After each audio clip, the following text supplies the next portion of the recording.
انسان بہت دعائیں کرتا ہے، دنیا میں بہت کچھ مانگتا ہے، سب سے بڑی دعا کیا ہے؟ غور کیجئے تو وہ ہے جو سورہ فاتحہ کی صورت میں ہماری زبانوں پر جاری کر دی گئی ہے، اور وہ دعا کیا ہے؟ اہدنا الصراط المستقیم۔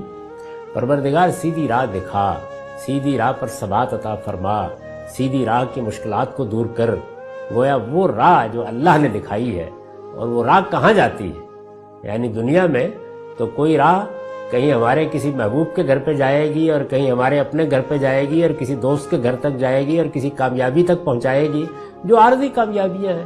لیکن یہ راہ کہاں جاتی ہے جو اللہ نے دکھائی ہے اور جس کی ہم دعا کرتے ہیں؟ یہ سیدھی جنت تک جاتی ہے۔ کہ دنیا میں کوئی شخص ذرا سی تکلیف سے آدمی کو بچا لے، کوئی شخص کسی بیماری سے علاج کر کے نجات دلا دے، کوئی شخص کسی موقع پر جب کہ ہماری کوئی ضرورت ہمارے لیے مسئلہ بنے ہوئے اس کو پورا کر دے، کوئی راستہ دکھا دے، تو کیسے ایک سلیم فطرت انسان میں شکر گزاری کے جذبات اس کے لیے پیدا ہوتے ہیں۔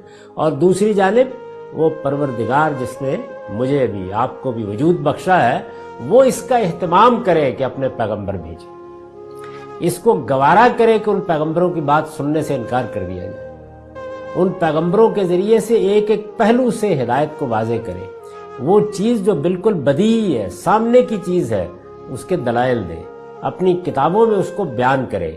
کوئی معمولی نعمت ہے یہ؟